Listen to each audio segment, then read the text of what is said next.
आणि ह्या स्टोऱ्या पण का घ्यायच्या आहे का? आम्ही तुम्हाला काय विचारतो आता साहेब, आम्ही आता तिसरी व्हिडिओमध्ये आता बघणाऱ्यांना थोडीशी दिशा भेटली पाहिजे. ह्याच्यात तुमचे कोण नातेवाईक असते आणि कोण मित्र असते आणि कोण गावकरी असते, कमीत कमीत तुम्ही बोलताना त्यांनी पाहिल्यावर त्यांना लक्षात येईन ही माणूस लबाड बोलत नाही. आणि तुमच्या परिचयामुळे तुमचा नातेवाईक एखादा ओळखीन आला की इथं आमचे पाहुणे आहेत, ही आमचे सासरे आहेत, ही आमचे मेवणे आहेत, काय का ना स्टोऱ्या रंगाला आणायच्यात आपल्याला. शेतकऱ्यासाठी आपल्याला कुठंच माग हटायचं नाही, परिस्थिती काही हो.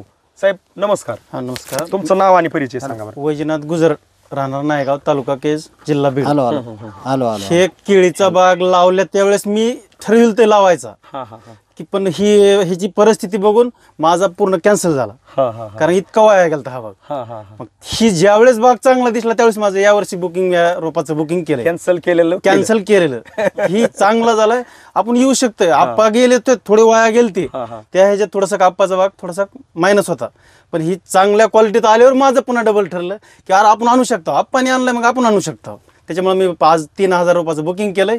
आता ह्याच्यात माहिती फक्त आम्हाला पाहिजे की ह्याचा बेड किती फुटाचा असावा, त्याची साईज कितीची असावी, खाल्लं साईज किती असावं, तुम्हाला रोप किती बाय किती पासून कसं लावायचं, कुठल्या महिन्यात लागण केली पाहिजे, किती बाय कितीवर केली पाहिजे, ड्रीप कसं पाहिजे, त्या केळीला कुठली खतं, कुठलं काय काय काय सोडलं पाहिजे, तुम्हाला अर्ध्यात आम्ही कुठं कसं सोडणार नाही. सगळ्यात महत्वाचा विषय का आम्ही तुमचेत. आणि हे जी तुम्हाला कुठलेही चार्ज आणि व्हिजिट चार्ज फी नाही. आज थोडक्यात डिस्पिट करायला येणारा तो चॅनल आणणारा सुद्धा ती असं गडीवरती गम्याला वरचं हलवलं आणि ती चॅनल खाली आली की ती म्हणतोय 200 रुपये द्या, म्हणतोय का नाही साहेब? खरेनी खरी स्टोरी बाहेर आज. मग मला काय म्हणायचंय, आम्ही तिकडून त्या गाडीत येतोय, तिला कमीत कमी 1,500-2 हजाराचं लागतंय, पण तुम्हाला कोणाला मागितलं का आतापर्यंत पैसे?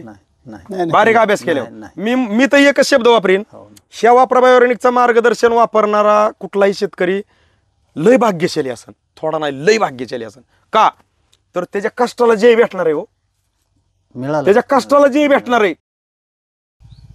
साहेब नमस्कार. नमस्कार. आपलं नाव आणि पत्ता सांगा बरं थोडक्यात. श्रीधर नरहरी आवड, राहणार आवड, शिरपुरा, तालुका कळंब, जिल्हा धाराशिव. आपण ह्या प्लॉटच्या आतमधून शूटिंग घेतोय. आपण पूर्वावस्था दुसरी अवस्था बाहेरून घेतली. दुसऱ्या अवस्थेला आपण थोडंसं आतमध्ये निसवून झालेली घेतलेली, बरोबर आहे का नाही? आणि आज आपण आतमध्ये थोडक्यात आलेलो आहे. तुमच्या अगदी केळीची पूजा वगैरे झालेली, आणि आपण तुम्ही जे काही गावात मंदिरात सगळ्यांना जीव घातलं त्यातले बरेच काही शेतकरी आज आपल्यापाशी उपस्थित आहेत. आज तारीख किती बरं? आज तारीख 13/11/2024. बरोबर, 13/11/2024. आता ह्या प्लॉटसाठी तुम्ही जे काही आपलं वापरा बायोरेनिकचं मार्गदर्शन तुमच्या आहे या शेड्यूलमध्ये साहेबांच्या सांगण्यावरून वापरण्यास सुरुवात केली, बरोबर आहे का नाही? हे कोण आहेत तुमचे? आमचे पुतणी आहेत. ओके. ह्यांच्या सांगण्यावरून तुम्ही ही वापरण्यास सुरुवात केली. ही वापरण्या अगोदर ह्या प्लॉटची परिस्थिती काय होती? मोडायसारखी परिस्थिती होती साहेब, आहे का नाही? हो हो. पण तुम्ही जे काही आमच्या रामेश्वर घोगरे सरांवरती आणि तुमच्या पुतण्यावरती जे काही विश्वास ठेवला, तर ह्या विश्वासाला हे जे काय आज दिसतंय, तर गेलेला प्लॉट आपला आला म्हणायचं आलाय. तर आज आपण जर एक बारकाईने म्हणजे तुम्ही आम्हाला तिथं मंदिरात, आम्ही बी तुमच्या तिथं येऊन जेवणच केले. आता तुमचं जे काय असेल प्रसाद, अगदी मला काय म्हणायचं, आनंदाच्या भरात तुम्ही हे गाव जेवाय घातलं, आनंद झाला म्हणून. मला सांगा, आज आनंद झाला म्हणून जेवाय घातलं, आनंदाचीच गोष्ट आहे, आपल्याला बी आनंदच आहे. पण आज ज्या वेळेस आपल्या कुठलाही शेतकरी असू द्या, असाच कष्ट खर्च करीत असताना पीक ज्या वेळेस येतं त्यावेळेस ती मोकळ्या मनाने त्याचा एक आनंद व्यक्त करत असतो, बरोबर आहे की नाही? पण ज्यावेळेस आनंद होत नाही त्यावेळेस तो एकटाच कोपऱ्यात रडत असतो साहेब. ज्यावेळेस त्याचं कष्ट आणि खर्च वाया जातं त्यावेळेस तो एकटाच कोपऱ्यात रडत असतो. त्यावेळेस त्याला पाठीवून हात फिरून सावराय सुद्धा कोण नसतं, हो ना, हो ना, बरोबर आहे का? आणि त्या ठिकाणी ह्या वापराबायोरेनिकने एक निर्णय घेतलाय की आपल्याला आपल्या शेतकरी मित्रांच्या डोळ्यात आसरू येऊनच नाही द्यायचे, आणि त्याला हरूनच नाही द्यायचं. पण हे आम्ही आणि ही वापराबायोरेनिक कंपनीच एवढं करू शकत नाही, तर ह्याला तुमचं पण आम्हाला सहकार्य पाहिजे. आम्ही जरी तुमच्या बांधावरती व्हिजिट न घेता जरी तुम्हाला मार्गदर्शन देत असलो तरी ह्याचा प्रसार आणि प्रचार थोडक्यात आपल्याला आपल्या शेतकऱ्यांसाठी आपल्याला एकामेकाला बोलावं लागेल की आम्ही तिथं जाऊन आलो, आम्ही ती पाहिलं, आम्ही ती ऐकलं आणि ती खरंय. बरं, खऱ्याला खरं म्हणाय काय लाज आहे गाड्या? काही नाही, काहीच नाही. आता लबाड्या चालतात त्याच्यावर बोलायचंच नाही, काय किती बी चालले, पण आपल्याला खऱ्याला खरं बोलाय काय अडचण नाही, बरोबर आहे का नाही?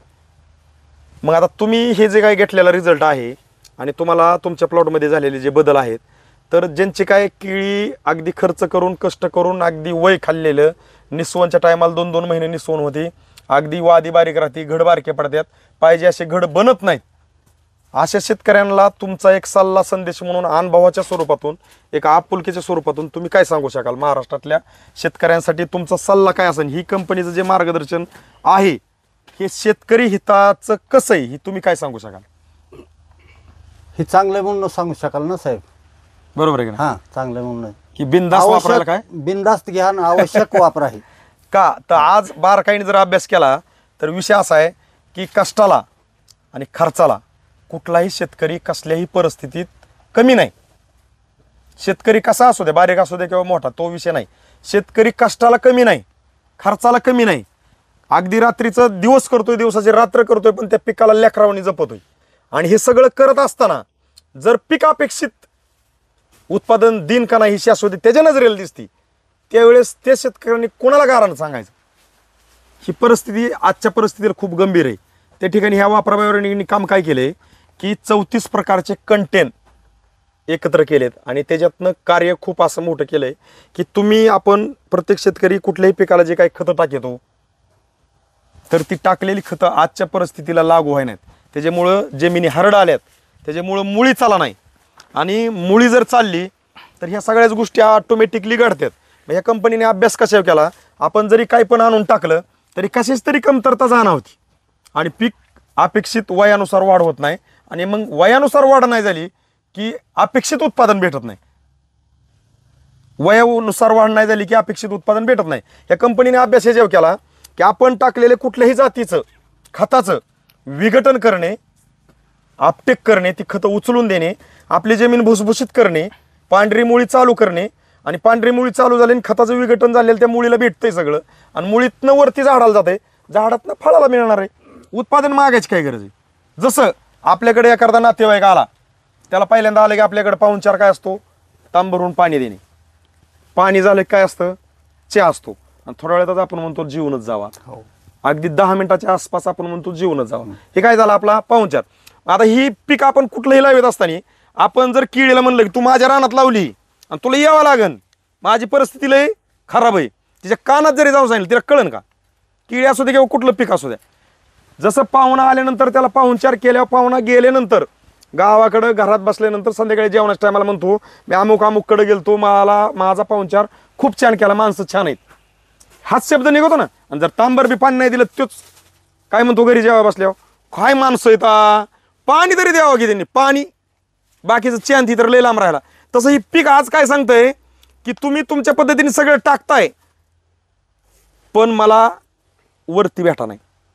म्हणजे हे काय होतंय, जमिनीचा ज्यावेळेस pH म्हणजे जमीन हार्ड येते त्यावेळेस टाकलेली खतं जमिनीत पडून राहून मुळी थांबती साहेब. आणि मुळी थांबली की सगळे प्रॉब्लेम वाढत आहेत. आणि आज बारीक जर अभ्यास केला ना, जमिनीचा प्रॉब्लेम वाढला की प्रत्येक शेतकऱ्याचा प्रॉब्लेम वाढला. जमीन एकदम तुमची ताकदवान झाली की पीक ताकदवान येते. आणि पीक ताकदवान करण्यासाठी आज आपण मार्केटमधनं ह्युमिकान, अमुकान, तमुकान सगळं आणावं लागतं. मी पण म्हणणार नाही, पण ह्याला जोड पाहिजे ऑर्गॅनिकची. आणि आज मार्केटमध्ये बी भरपूर काय आहे, पण हे वापरा बायोऑर्गॅनिक ही वेगळं कसं आहे की ज्या वेळेस सोलल्यानंतर नजरेला दिसतंय ती वेगळं आहे. आज हे जे आम्ही तुमच्याकडे येणे अगोदर साहेब तुम्ही ह्यांनी काय काय सोडलं बरं याला? आम्ही येणे अगोदर काय कमी पडले होते का तुम्ही दोघं पण? सगळं सोडले. तुम्हाला जे कळतंय, जे अनुभवात आहे ती सोडलं का नाही? पण ज्या वेळेस हीच सोडलं, कारण ह्याच्यात ती पावर आहे की आज आपण त्याच्यामुळे एक निमित्त हिथं सगळी एकत्र आहे. जर हे तुम्ही कदाचित सोडलं नसतं तर आज मी म्हणतो तुम्ही जेवण बी गावाला गावाला. म्हणजे मी स्पष्टच बोलतो, आनंदात गाव सहभागी, दुःखात एकट्यालाच रडायचंय. बरोबर आहे का नाही? तर माझी अगदी केळी क्षेत्रातल्या शेतकऱ्यांना एक विनंती, हे व्हिडिओ तुम्ही पाहत असताना हे व्हिडिओ तुमच्या स्टेटसला ठेवा. हे व्हिडिओ तुम्ही तुमच्या मोबाईलमध्ये शेअर करा, जेणेकरून तुमच्या मोबाईलमध्ये जे काही व्हॉट्सअप ग्रुप असतील त्यात कोणी आपल्या कष्ट करणारा शेतकरी ज्याला ती चुकून पाहायला मिळेल त्याला त्यावेळेस जाणवण की आपल्या भागात बी कोणीतरी खरं धावणारं, खरं बोलणारं आहे. नाही तर आज असं झालंय की शेती करावं का शेती सोडून द्यावं ह्या परिस्थितीत आपण गेलोय. ज्याला शेती कळली त्यांनी शेती विकत घेतली दुसऱ्याची, ज्याला शेती कळली नाही त्यांनी शेती विकली. आणि आपल्याला आपल्या शेतकरी मित्राला कोणता बी विकून द्यायचा नाही, आपल्याला फक्त शेतकरी मोठा करायचा, एवढीच ह्या कंपनीची अपेक्षा आहे. तर तुम्ही शेतकऱ्यांसाठी काय सांगू शकाल? कारण शेवटच्या अवस्थेत आहे आता आपण. तर हे वापरा वायरची आहे का हम्म, ह्याचा इफेक्ट तर भयानक आहे काय. हम्म, आणि जी शेतामध्ये आज खताचं प्रमाण आहे, हम्म, हम्म, हम्म. आज स्फुरद आहे, स्फुरद 60% स्फुरद वेस्ट आहे मध्ये, पण ते अपटेक होत नाही. ते अपटेक करण्यासाठी आपल्याला हे औषधं वापरावं लागतील, आणि नाही वापरले तर ते तसंच पडून राहणार आहे. तुम्ही जे बोलताय ना, मी बऱ्याच गोष्टी जरा सायंटिस्ट भाषा टाळतो. सर आता आणि एक प्रश्न बोला ना, तिथं विचारलं पाहिजे उलट. आता हे जे आपण जे जमीन आहे तो ह्याच्यात मध्ये आता तुम्ही जे निचरा होणारी जी जमीन असते ते पाहिजे का ह्याची एकदम काळी पाहिजे ह्याच्यात असं कुठल्या पिकासाठी? केळीसाठीच. केळीसाठी फक्त तुमची चोपणात जमीन नसो, बाकी दोन्ही तिन्ही जमीन चालतात आपल्याला. चोपणात जमिनीवरती पाणी निचरा होत धरणारी जमीन नाही, नसो. आणि मग तिथं निचरा नाही झाला, तुमची मुळी थांबती, मुळी थांबली की पीक वय खातं, वय खाऊन अपेक्षित उत्पादन देत नाही. मग ह्याच्यासाठी अजून एक सोपा पर्याय सांगतो तुम्हाला. कारण लय मोठा खर्च नसतो, पण 200-300 रुपये खर्च असतो. तो कोणता आहे माहिती का? आपण ज्यावेळेस माती परीक्षण करतो बरं का, माती परीक्षण केलं की ती माती परीक्षण करतानाच आपल्याला सगळं सांगतात की तुमच्या ह्या मातीमध्ये कुठली कुठली पिकं येऊ शकतात. आज आपण माती परीक्षण न केल्यामुळं आपल्या जमिनीत NPK प्रमाणातलं काय कमी आहे, आपली माती कुठल्या क्वालिटीची आहे, सेंद्रिय कर्ब किती आहे, ह्या बारकाईने जर आपण गोष्टी नाही तपासल्या तर आज आपल्याकडून काय होतंय की पालत्या गायगरी पाणी पडल्यासारखं होतंय. म्हणजे चुकत नाही कोणाचंच, मला अजिबात म्हणायचं नाही की आपला शेतकरी चुकतोय. चूक कुठं आहे की हिला टेस्ट केलं नाही आपण. आणि ही आता मला सांगा, आज आपण बोलतोय की अमुक अमुक जमिनी चालतात, बरोबर आहे, मी बोलतोय ती बरोबर आहे, तुम्ही विचारताय ती बरोबर आहे, पण आता मी किती जरी हुशार असलो अशी माती हातात घेऊन सांगू शकतो का सेंद्रिय कर्ब किती? नाही ना, त्याच्या परीक्षणच करावं लागेल त्याचं. किंवा कुठला डॉक्टर आहे, मी म्हणतो त्याला आपण असं समजा बोट दिलं कापून रक्त चेक करा, आता लॅबला जावं लागेल ना. हो ना. आपण असं म्हणजे हातावर घेऊन डॉक्टर कुठला जसा रक्त सांगू शकत नाही बाबा कुठल्या पेशी कमीत काय, तसं आपण एक छोटासा प्रयत्न सगळ्या शेतकऱ्यांनी करणं कोणता गरजेचं आहे. ही वापराबाहेर निघतं, तुम्ही कुठल्या परिस्थितीनं तुम्हाला वाचवणारच आहे. पण सगळ्यात महत्वाचा विषय असा आहे की जर माती पहिली चेक केली तर 100% आपल्याला एक दिशा कुठली भेटणार आहे की ह्या जमिनीत ते पीक येतच नाही, तर आपण का धाडस करायचं, आपल्याकडे दुसरी जमीन आहे त्यात करू आपण, बरोबर आहे का नाही? कारण ह्याचा अनुभव एक मी थोडक्यात सांगतो की आपण भुईमुग शेंगा जे करतो ती काळ्या मातीत आणि मुरमाड मातीत कुठं जास्त निघत आहेत? मुरमाड मातीत जास्त निघतात, बरोबर आहे का नाही? आणि काळ्या मातीत याल माझत आहेत पण शेंगा कमी निघत आहेत. मग ही जसा अनुभव आहे तसं ज्यावेळेस माती परीक्षण करतो त्यावेळेस 100% आपल्याला लक्षात येतं की आपल्या जमिनीत सेंद्रिय कर्ब अधिक, आपली जमीन कुठल्या लेवलची, पाण्याचा निचरा होईल का, आणि त्यात ती पिकं येते का. मी तर म्हणतो दरवर्षी शेतकऱ्यांनी माती परीक्षण करावं. का? त्याचं एक कारण पण सांगतो. आज आपण NPK खतं टाकतोय का नाही, तर ती माती परीक्षण केल्यानंतर कळतं स्फुरद किती, नत्र किती, पालाश किती, आणि त्यानुसार आपल्याला खताची मात्रा पण कमी जास्त करता येते. आज आपण काय चाललंय, आणा बॅगा टाका बॅगा. मग ह्याच विषय काय होतोय, समजा तुमच्या जमिनीत नत्र भरपूर आहे तरी आपण नत्र देतोय, पुरत भरपूर आहे तरी आपण देतोय. मग हिथं विषय काय होतोय की खर्च नाहक होतोय आणि त्रास भयानक होतो. आता जे आपण हे केळी आहे तर ही कोणत्या जातीची आहे असं आहे? नाही ही जी नाही. आता विषय असा आहे, केळी तुमची कुठल्याही जातीची असू द्या बरं का, आता ह्याच्यात व्हरायट्या भरपूर आहेत जाती, ह्या तुम्ही कुठल्याही जाती लावल्या, सगळ्यात महत्वाचा विषय काय आहे की तुम्हाला जातच सिलेक्ट करायची तर तुम्ही 5-10 प्लॉट बघणे, म्हणजे कोणावर टिपूर नाही. कारण असा विषय होतो की मी म्हणतोय म्हणून मला काय त्या कंपनीची कुठल्या म्हणजे काय ऍडव्हर्टाईज करतोय म्हणजे असा विषय नाही. तुमच्या नजरेला जे आवडतं ती मला वाटतं पहिल्यापासून करावं कोणी पण. कारण तुम्ही असे 10 प्लॉट बघितले, समजा ही कुठली व्हरायटी, हे जे 5-10 प्लॉट बघितले, दुसरी कुठली व्हरायटी, त्याचे सगळ्यात महत्वाचं ह्यात काय बघायचंय की निघणारी फणी ही अशी एका मागे एक निघती का, आणि 2 फणीच्या मध्ये अंतर आहे का, बुंदे चांगले होतात का, हे तुम्ही चांगलं बघायचं. जमिनी कशात, बुंदे कशात आणि गड कशात. आता ही जात कुठली कशी बी असू, कुठली म्हणली आपण, याची उगवळे, ही जात 1 नंबर आहे मी म्हणेन. का? आता बापू म्हणले तर बारीक विचार केला तर बुंदा बारीक आहे पण गड 1 नंबर पडले बुंद्याकडे बघून. G9 जळगावच लावायची होती आपल्याला, पण रोप बुकिंग एक रोप शिल्लक नाही म्हणजे मी म्हणलं बापू तुमची लावलेली नंबर 1 असली आली म्हणलं आपण स्वतः प्रत्यक्ष बघितली. आता तुमची काळी माती आणि ही बघितल्यानंतर साहेब आपल्याला कसं मार्गदर्शन घडलं ना, अनुभव आले ना. आता ही जेव्हा एवढा पडलाय तेव्हा ह्याच्यात अनेक वराट्या किती आहेत ते आपण आणून त्याची अनेक प्रगती करू, ह्याच्यापेक्षा फास्ट त्याला. तुम्ही जे म्हणलात ते आता जमीन राखायची किंवा विकायची, पण काही लोकांना शेतकऱ्याला आता हेच माहिती नसते. आता आमच्याकडे काय करतात, सोयाबीन आणायचं, पेरायचं, तेच काढायचं, बाजारात न्यायचं, बस ह्याच्या पलीकडे काहीच चाललं नाही नाही, मला असं म्हणायचंय आज आपल्या कुठल्या शेतकरी मित्रांना दोष देता येणार नाही. का माहिती का, आज ज्याची त्याची परिस्थिती ना, परिस्थितीनुसार प्रत्येक जण त्या शेतीमध्ये पाहिजे तशी बियाणं लावून उत्पादन घेतोय बघा बरं का. पण आपल्याला एक प्रयत्न कुठला पहिला करणं गरजेचं आहे. म्हणजे शेतीत आपल्याला लयच एकदम त्याकडे कंपनी बघूनच एखाद्या इंडस्ट्रीज बनवूनच जर बघायचं म्हणलं तर पहिली पाण्याची निर्मिती करावं लागेल, जमिनीची क्वालिटी काय बघावं लागेल, आणि नंतर खर्च करावा लागेल. आणि ह्या 2-3 गोष्टी नाही बघायच्या तर मग आपलं जे चाललंय रेग्युलर दरवर्षी सोयाबीन करणे, हरभरा पेरणे, काढणे, जी निघन त्याच्यावर आपलं घर चालवणे. पण ह्याच्यात आपल्याला जर असं वाटत असेल की मी ज्याला मला आलोय मला काहीतरी सिद्ध करून दावायचे आणि गावात माझं नाव निघलं पाहिजे, तर त्याला रिस्क घ्यावं लागते. मग रिस्क घेताना अख्खं गाव नातं गोतं सगळी नावं ठेवतात, एवढी येड बघ आता काय करायला लागलं, बघ येड. पण त्यावेळेस त्याची कष्ट करण्याची धाडस पाहिजे. आज रिस्क कोणतं घेतोय माणूस, 5 रुपयाने काढीन, 3 रुपयाने काढीन, 2 रुपयाने काढीन, किती बी काढीन, पण ती तुम्ही पैसे काढत असताना तुमची कष्टाची पण तेवढीच धमक पाहिजे तुमच्यात. त्यावेळेस आपण काहीतरी करू शकतो. नाही तर नुसतं काढलं आणि तुम्ही काय करायचं ते केलं आणि कष्टाला कमी पडली, ही पिकाला काय कळतं काय, तुम्ही कष्टाला कमी पडले. आज मला काय म्हणायचं, साहेबांचं आज एक कौतुक करायसारखं आहे. साहेब जरा कॅमेरा खाली बसून थोडाच फिरवा, एक गवताची फुली दिसते बघा आणि स्वच्छता कशी बघा. जसं एखाद्या कोऱ्या कागदावरती केळीचे बुंदे काढावे आणि त्याला पाला काढून घड काढावा, असं आज ह्यांच्या केळीमध्ये स्वच्छता आहे. आज आम्ही इतके प्लॉट फिरतो महाराष्ट्र बरोबर की ह्या लेवलला खूप कमी प्लॉट आहेत, म्हणजे आहे पण ह्या पद्धतीचं खूप प्रमाण कमी आहे. मग आज मला काय म्हणायचं, आज ह्यांचा प्रत्येक मातीच्या कणाला हात लागलाय त्यावेळेस इतकं स्पष्ट दिसतंय. नाही कष्ट आहे. मग ही कष्टाला जे परमेश्वर देतो आपण सगळी निमित्त आहेत साहेब. ज्यावेळेस आपलं कष्ट भरपूर होतं त्यावेळेस त्याला पण कुठतरी हेवा वाटतो की ह्याच्या कष्टाला जय भेटला पाहिजे. आणि ह्यात आपण सगळे निमित्त आहेत. फक्त एक आहे की टेक्नॉलॉजी, आज आपण प्रत्येकाच्या खिशात 10,000च्या आत मोबाईल नाही, एक सुद्धा बटनाचं वापरत नाही आपण. का बरं, ते हॅलो म्हणले आवाज येत नाही काय. मग ही टेक्नॉलॉजी विषय ना, ही टेक्नॉलॉजी आपल्याला समजून घेणं गरजेचं आहे.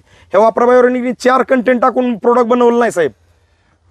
आज आपल्या खिशात मोबाईल म्हणजे थोडक्यात कॉम्प्युटर आहे. आपण त्याच्यामधून सगळी काय त्या कॉम्प्युटरची कामं करू शकतोय. म्हणजे आज आपल्या खिशात काय आहे ती टेक्नॉलॉजी. मग ही वापराबाहेर की नाही काय बनवलं की टेक्नॉलॉजी बनवली. तुम्ही टाकलेले कुठल्याही जातीच्या खताचं विघटन अधिक आपटेक अधिक उत्पादन. आणि हे उत्पादन कसं निघत आहे ती बी सांगतो. कलर, क्वालिटी आणि क्वांटिटी. आणि निघणारं उत्पादन ऑर्गेनिक आहे. आज आपण बारीक जर अभ्यास केला तर शेती पिकवतोय का विष पिकवतोय प्रत्येकाला आहे ओळख. ह्याच्याबद्दल मी काही जास्त बोलवत नाही, कारण आज सकाळ फवारलेलं असतं, संध्याकाळी दुपारा विक्रीत असतं बऱ्याच वेळा, किंवा दुसऱ्या दिवशी विक्रीत, आणि त्याच दिवशी संध्याकाळी भाजीत असतं, आणि ती खाणारा दवाखान्यात असतो दुसऱ्या दिवशी. म्हणजे आज बारीक जर अभ्यास केला तर शेती आपल्याला आपण थोडंसं मागं का आलोय. मार्केट तर आपल्या हातात नाही, पण आपण कलर, क्वालिटी आणि क्वांटिटीमध्ये जर ऑर्गॅनिक कडे थोडंसं वळून जर आपण विचार केला तर खूप ठीक आहे. नाही येणारा दिवस ह्याला सुद्धा बिस्लरीचं पाणी द्यावं लागेल. आज आपण बिस्लरीचं पितोय, 2 घोट पाणी आपण बिस्लरीचं जास्त पितो ताण लागल्यावर, आणि तेच एखाद्याच्या घरी गेल्यानंतर बिगर फिल्टरचं पाणी पिलो तर 2 गोठातच बास करतोय. बघा बरं का, हे आपल्याला इथपर्यंत कळतंय, पण आपल्याला ऑर्गॅनिक कडे नको वाटतंय. हे ऐकणारे सुद्धा जे बी व्हिडिओमध्ये असते ह्यांना हे ऐकाय पण बरं वाटतंय, पण शेवट पैसे वालं प्रत्येकाला वाटतंय खर्च करायचा आहे, पण पेरल्याशिवाय काहीच उगवत नाही. ह्यांनी केळी नसती लावली तर केळीचं गड आज इथं दिसतच नव्हता आणि आपण इथं बसत पण नव्हतं. आता पलीकडे बी आहे रान आहेत की ह्याच्या पलीकडे बी त्यांनी काय लावलंय आज तिकडं आहे का आपण हिथंही. म्हणजे जी लावण तिची. त्याच्यामुळं आपण ऑर्गॅनिक कडे थोडंसं वळालो तर भविष्यात दवाखाने कमी असतील. ह्याच्यावरती बोलाय मी 1 तासभर बोलन, पण मी टाळतो कारण व्हिडिओ मोठे होत्यात. बघणारा वाटतं 2च मिनिटात मिळावं, कारण ते असं ढकलता येईल लगेच. कारण आज सगळा ढकलीचा कार्यक्रम झाला, आणि ह्या ढकलीच्या कार्यक्रमात डोळे चाललेत आपले, बिलकुल. आणि डोळ्याचे दवाखाने इथनं पुढे फुल चालतील. आता ह्याच्यावर काही जास्त मी बोलत नाही. तुम्हाला सगळ्यांना ही प्लॉट पाहून काय वाटलं प्रत्येकाने 1-1 मिनिटाची प्रतिक्रिया द्या, किंवा परिचय, आणि 1-1च मिनिटाचं तुम्हाला काय वाटलं एवढंच सांगा. कारण तुमच्यामुळे ह्या प्लॉटमुळं खूप काही प्लॉट इथं तयार होणार आहेत लावण्यासाठी. 10 मिनिटात आलो, 10 मिनिटात. तुमचं नाव आणि पत्ता सांगा सर. मोरे हनुमंत सदाशिव, राहणार भालगाव, तालुका केज, जिल्हा बीड. ओके, ही प्लॉट पाहून तुम्हाला काय वाटलं सांगा बरं थोडक्यात. प्लॉट नंबर 1 आहे. त्या औषधाचा फरक चांगलाच आहे. वापरा बायोरेनिक मुळे हा छान आहे. प्लॉट उचललाय पहिल्यापेक्षा नंबर 1 आला प्लॉट. हा, आणि ह्याची परिस्थिती तुम्ही पण वापरून घेतलेली हो, आहे. मी बी वापरून मग घेतलं. तुम्हाला पण रिझल्ट हो, नंबर 1 आहे. हा, कारण रिझल्ट नसतात तुम्ही वापरलं इथं बसत नव्हता आणि तुम्ही इकडे येत नव्हता. वापरल्याच्या अगोदर एकदाच वापरलं, हे आणलं होतं ना साहेबाकडून. हा. मी मुद्दाम काय विचारतोय की तुम्ही हे वापरले वापरलंय. आणि तुम्ही आज प्लॉट मध्ये आहेत. मी म्हणतो कुठल्या प्लॉटला वापरले ते मला माहित नाही, पण तुम्ही केळीचाच वापरले, वापरलंय. केळीलाच वापरले. केळीचा हा, म्हणजे ह्या प्रोडक्ट मध्ये धमक आहे धमक आहे, आणि शेतकऱ्यांसाठी हे खूप फायद्याचं आहे. फायद्याचं आहे. साहेबांकडे द्या माईक. मी पूसगाव आंबेजोगाई तालुका हा हा. तिथून आलेलो आहे, खास प्लॉट बघण्यासाठीच आलो. हम्म. कसा काय आहे हो? ते हा, खरंय. निमित्त जेवणाचं होतं, त्यांचा कार्यक्रम आहे म्हणून बी आलोत. होय की, होय की. पर खास प्लॉट बघण्यासाठी आलोत. हम्म. प्लॉट चांगला वाटला, व्यवस्थित आहे, त्यांची मेहनत बी भरपूर आहे. नाही, तुमचं- त्यांच्याच कष्टाच फळ आहे. नाही साह्य तुमचं बी आहे ना साहेब. आम्ही निमित्त म्हणतोय का? नाही तस कसं म्हणता येईल? नाही, ऐका. तुमचं बी आहे ना त्याच्यात, नाही, सहभाग आहे. आहे. जरी तुम्ही म्हणजे मार्गदर्शन करणं म्हणजे सहभाग आहेच ना तुमचं. असू द्या, पण सगळ्यात महत्वाचा विषय काय आहे की आपल्या कष्टाला जे देणारा वरचा आहे, पण आपण खऱ्या माणसांवर बरी विश्वास नाही ठेवला तर आपल्या उत्तरी नेमकं आपल्याला तारीन कोण? आता साहेबांनी ह्यांना सांगितलं आणि ह्यांनी ऐकलं आहे का? त्यावेळेस 13,000 रुपयाचं मार्गदर्शन घेतलं. ह्यांनी जर म्हणले असते की माझा प्लॉट तर मोडायच्या अवस्थेला आहे, साहेब मी 13,000 कसे घालू? पहिले 70-80 जे काही गेले असते त्यांना माहिती. जर ते धाडस नसतं केलं तर आज आपण इथं एकत्र नव्हतो. आणि बघा किती मोठी आनंदाची गोष्ट आहे, आज गावभर जेवण घातलंय साहेबांनी, किती मोठेपण आहे. म्हणजे आम्ही आलो तिथून प्लॉट बघण्यासाठीच आलो, जेवणासाठी नाही आलो. निमित्त होते, निमित्त आहे. निमित्त जेवणाचं, तर प्लॉट बघण्यासाठी आलो. तुम्हाला काय वाटतंय आतमधनं आता हे सगळं? चांगला एकदम नंबर आहे प्लॉट. एक नंबर. या साहेबांचा परिचय घ्या. उद्या जाऊ असं फक्त म्हणण्यामध्ये राहिलं होतं. ते आता योगायोग त्यांनी कार्यक्रम ठेवला, त्या निमित्तानं आलता आपण. तर प्लॉट बघितला तर नंबर 1 प्लॉट आहे ते. व्यवस्थित आहे, त्याप्रमाणे त्यांच्या कष्टाला पण फळ आहे. आणि तुमच्या पण कंपनीचं त्यांना मार्गदर्शन टायमाला झाल्यामुळं यश मिळालं आहे त्यांना. ओके सर, आभारी. नमस्कार. तुमचं नाव आणि पत्ता सांगा थोडक्यात. विकास माणिकराव पाटील, राहणार धनेगाव, तालुका केज, जिल्हा बीड. ओके, आता ही जी आपण प्लॉट पाहिलाय, तुम्ही तर केळीची रोपं बुक केलेत, किती गेल्यात? 6,000. 6,000. आणि आता तुम्ही ही 6,000 जी रोपं बुक केली, ही केळीच लावा असं तुम्हाला कुठनं कशी कल्पना लागली नेमकी? हे श्रीधर आवाडाकडूनच. ह्यांच्याकडून? म्हणजे ह्यांची केळी मोडून टाकायची होती. आता स्टोरी कशी बघा बरं का, ही मोडून टाकणारी केळी गावभर जेवण घालती. म्हणजे स्टोरी लय वेगळी आजची.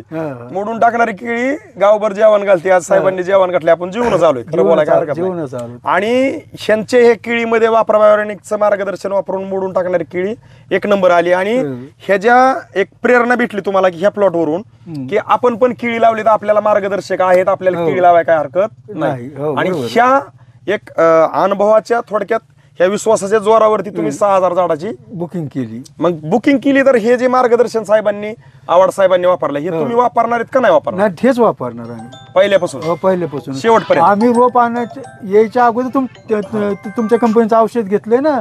रोप आल्यानंतर ती आल्याबरोबर स्प्रेसाठी घेतलंय ना. म्हणजे तयारी तुमची कुठपासून आहे की पहिल्यापासून? आता साहेबांनी तर अगदी 9 महिन्याची केळी झाल्यावर सुरुवात केली. साहेबांनी 9 महिन्यानंतर केली, पण आम्ही पहिल्यापासून तुमचंच वापरणार. म्हणजे हे काय आपल्या लक्षात आलं की येणला सुरुवात करण्यापासून पहिल्यापासून करणं गरजेचं आहे, साहेबांच्या माध्यमातून लक्षात आलं. तर आज प्लॉट बघून तुम्हाला काय वाटतं? आता हे एकदम छान वाटतं, आहे का नाही? म्हणजे आज थोडक्यात हा प्लॉट जर गेला असता तर तुमच्या भागात जे काय 5-50 एकरावरती लागण होणार होती, साहेब झाली असती का? नाही. म्हणजे प्रेरणा जिथं भेटते तिथं जर स्टोरीज अशी घडली, अमुकने केळी लावली, खूप काय खर्च झाला, कर्ज झालं, आणि त्यांनी ती केळीमध्ये रोटावेटर टाकला, केळी लावणार रे बाबा. म्हणजे स्टोरी काय तयार झाली? लावणार रे बाबा. आणि आज आपल्या भागाला केळीच येत नाही असं. मग आज इथं स्टोरी काय तयार झाली की मोडून टाकणारा प्लॉट चांगला आला, ह्याला आणून देणार आहे कोण? म्हणजे सगळेच बसलेत, आपण सगळे उपस्थित आहेत. मग ह्याच्यामुळं नेमकं चांगलं येतंय तर लावायला काय हरकत नाही. म्हणजे तुम्ही हे पाहून सगळं समाधानी आहेत? एकदम समाधान. ओके, साहेबांचा परिचय. आणि ह्या स्टोरी पण काय घ्यायच्या आहे का? आम्ही तुम्हाला काय विचारतो आता साहेब, आम्ही आता 3री व्हिडिओमध्ये आता बघणाऱ्यांना थोडीशी दिशा भेटली पाहिजे. ह्याच्यात तुमचे कोण नातेवाईक असते, कोण मित्र असते, कोण गावकरी असते, कमीत कमीत तुम्ही बोलताना त्यांनी पाहिल्यावर त्यांना लक्षात येईन ही माणूस लबाड बोलत नाही. आणि तुमच्या परिचयामुळे तुमचा नातेवाईक एखादा ओळखीन आला की आमचे पाहुणे आहेत, ही आमचे सासरे आहेत, ही आमचे मेहुणे आहेत, काय का ना स्टोऱ्या रंगाला आणायच्यात आपल्याला. शेतकऱ्यासाठी आपल्याला कुठंच माग हटायचं नाही, परिस्थिती काही हो. साहेब नमस्कार. नमस्कार. तुमचं नाव आणि परिचय सांगा बरं. वैजनाथ गुजर, राहणार नायगाव, तालुका केज, जिल्हा बीड. आलो. हे केळीचा बाग लावल्या त्यावेळेस मी ठरविल ते लावायचा. की पण ह्याची परिस्थिती बघून माझा पूर्ण कॅन्सल झाला. कारण इतका वाया गेला हा बाग. मग ही ज्यावेळेस बाग चांगला दिसला त्यावेळेस माझं यावर्षी बुकिंग, या रोपाचं बुकिंग केलं, कॅन्सल केलेलं. ही चांगला झालाय, आपण येऊ शकतोय. आप्पा गेले ते थोडे वाया गेले ते, त्या ह्याच्यात थोडासा आप्पाचा भाग थोडासा मायनस होता. पण ही चांगल्या क्वालिटीत आल्यावर माझं पुन्हा डबल ठरलं की यार आपण आणू शकतो. आप्पाने आणलंय मग आपण आणू शकतो. त्याच्यामुळे मी आज 3,000 रुपयाचं बुकिंग केलंय. आता ह्याच्यात माहिती फक्त आम्हाला पाहिजे की ह्याचा बेड किती फुटाचा असावा, तुम्हाला साईज कितीची असावी, खाल्लं साईज किती असावं, तुम्हाला रोप किती बाय किती पासून कसं लावायचं, कुठल्या महिन्यात लागण केली पाहिजे, किती बाय कितीवर केली पाहिजे, ड्रीप कसं पाहिजे, त्या केळीला कुठली खतं, कुठलं काय काय काय सोडलं पाहिजे, तुम्हाला अर्ध्यात आम्ही कुठं कसं सोडणार नाही. सगळ्यात महत्वाचा विषय का, आम्ही तुमचेत. आणि हे जी तुम्हाला कुठलेही चार्ज आणि व्हिजिट चार्ज फी नाही. आज थोडक्यात डिस्पिट करायला येणारा तो चॅनल आणणारा सुद्धा ती असं गडीवरती गम्याला वरचं हलवलं आणि ती चॅनल खाली आली की ती म्हणतोय 200 रुपये द्या, म्हणतोय का नाही साहेब? खरेनी खरी स्टोरी बाहेर आहे आज. मग मला काय म्हणायचंय, आम्ही तिकडून त्या गाडीत येतोय, तिला कमीत कमी 1,500-2 हजाराचं लागतंय. पण तुम्हाला कोणाला मागितलं का आतापर्यंत पैसे? बारीक अभ्यास केल्यावर मी तर एकच शब्द वापरीन, ह्या वापराबायोनिकचं मार्गदर्शन वापरणारा कुठलाही शेतकरी लय भाग्यशाली असन, थोडा नाही लय भाग्यशाली असन. का तर त्याच्या कष्टाला जे भेटणार आहे, हो त्याच्या कष्टाला जे भेटणार आहे, कुणी बी वापरून देणार कुठल्याही पिकाला, त्याला जे भेटणार आहे. आणि मग जेच आवडत नसन एखाद्याला, नाही माझा जेच नाही झाला पाहिजे, माझी जिरलीच पाहिजे, तर आम्ही हात जोडतो बाबा, आम्ही काय जिरू शकत नाही कोणा. आपण तुमचा जे करायसाठी काळ्या रातचं कोणापाशी येऊ, पण तुमची जिरवायसाठी आम्ही नाही येणार. कारण आज आपण ह्या काळ्या आहेत बसून बोलतोय, हीच भाषा आपण तिकडे मंदिरापाशी बसलो तिथं बी आपण काढला असता व्हिडिओ, काढा व्हिडिओ काय तिथं अजून 10 माणसं जास्त वाढली असती. ही कसं काय वापरा बायोऑर्गॅनिक एक नंबर म्हणला असता तुम्ही. पण आपण धावतोय हिथं, कारण ह्या बघणाऱ्यांना कळण ह्याच्यात एक बी लाभाड नाही. कारण ह्याचा हिचा शाप लागण मी म्हणतो लाभाड असला तर. कारण ह्या काळ्या आहेत, तुम्ही म्हणता काय बरं का, ह्या काळ्या आहेत अशी ताकद आहे, इमानदारी केली तर मातीचं सोनं करून देणारी ही, आणि हिच्याबरोबर जर गद्दारी केली तर मातीत घालणारी बी हीच. ताकद हिच्यात आहे, फक्त आपण इमानदारी करायची. तर तुम्ही सर्वांनी अगदी मनापासून जे काय ह्या वापरा बायोऑर्गॅनिकचं जे काय इथं स्टोरी घाललेली आहे ती सांगितली, आणि जसं घडलं तसं वातावरण आपण आपल्या शेतकरी मित्रांना दावण्याचा छोटासा प्रयत्न करतोय. सर्वांनी अगदी तळमळीने इथं येऊन उपस्थित राहून जे काय वातावरण घडलं, माहिती दिली, त्याबद्दल आमच्या वापरा बायोऑर्गॅनिक कंपनीकडून, आमच्या वापरा मार्गदर्शकांकडून तुमचं सर्वांचं मनापासून खूप खूप धन्यवाद साहेब.